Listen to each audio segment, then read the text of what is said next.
Hey guys, my name is Wes, and you're watching Wes TV, and today I'm reviewing Ride Along 2. Now this is a buddy cop comedy, and there are a few things that just need to work in those type of movies for me to really enjoy them. First off, it's a comedy. Before anything else, I need to laugh. I need to laugh a fair amount throughout the whole film, but also have some huge laughs that make me want to tell my friends about it later on. Also, the story should be at least interesting enough, the mystery should be good enough, to where even if it's not hilarious, it keeps my interest and keeps me wanting to see at least till the end of the film, and say, you know what, it was mildly funny, and the story was okay, so I think it's an okay film. On both counts, though, in this film, they really just don't work. First off, the mystery. They tell you who the bad guy is in the very first scene. The very first freaking scene. That means I have no interest in discovering really who it is. It takes that entire section of the film out of it for me. But they might still have fun when they get there, right? The story, the mystery of how they discover who this is good, right? Not really.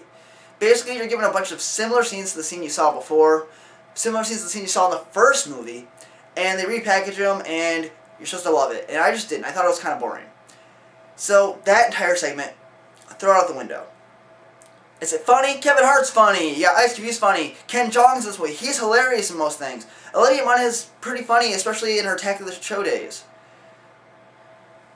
Not really. I mean, I will admit, I chuckled throughout this film. There were plenty of mild, very small little funny moments that I did enjoy. But the funniest moment for me comes really early in the film, and it's not a huge laugh out loud moment, it's just a funny moment. It's a good small scene that should be something that I don't think, this is going to be bigger later on, but this scene kind of gets you into it. That's the best scene in the movie for me. After that's all downhill. Like I said though, I did think Olivia Munn was good in her role. Basically, her entire point in this movie is be eye candy and be a love interest for Ice Cube. Check, check. Good for you. Move on. Jeong, great addition to this film. Really funny. I really enjoyed his role. I think that he is the best part of this movie overall. Now, what should be easy to make it funny is Kevin Hart and Ice Cube. For one, I think the biggest issue for me in this film is that Kevin Hart's gotten boring. He's the same character he plays every single movie before. You've seen this character. Not just in Ride Along 1, but you've seen this character in plenty of movies. He's basically the same character he is in Get Hard, except for now he's a cop instead of a crook. Or a fake crook. It's a huge negative. I just think that his returns have diminished. I used to think he was hilarious. I don't think he's that funny anymore. At least not until he changes up his game. Ice Cube, he's okay, but pretty much his entire role is making fun of Kevin Hart. So take that or leave it. There's also some of the worst CGI I've ever seen in a movie of the last 15 years in this movie. Basically, Kevin Hart thinks he's in a video game while he's doing something, and you see things in a video game format, and then it cuts to real life, and you see him like in a video game again. And it's terrible. The graphics themselves look like I'm watching a PlayStation 1 video game. Or an Xbox One, or whatever. Not an Xbox One, but the original Xbox. And that just doesn't work. It's terrible.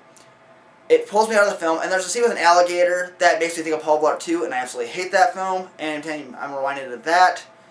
I want to saw off my arm and run out of this theater. It should never make me feel that way. Overall, I just didn't find this movie all that funny. I didn't find the story all that interesting. And that's why I have to give this movie a low 4 out of 10. It's not the worst thing I've ever seen. I chuckled throughout. But there weren't any big laugh moments, and the overall story was pretty boring to me. But if you are a Kevin Hart fan, and there are plenty of them, and last time you saw him in, you thought he was still just hilarious, give him a shot. If you find him funny and you love the first one, you'll probably like this movie. So definitely give it a shot if that's the case. If not, though, I would avoid this one. Wait, go see Star Wars again. Go see one of the movies that are like Oscar contenders that are in theaters right now. That's my recommendation.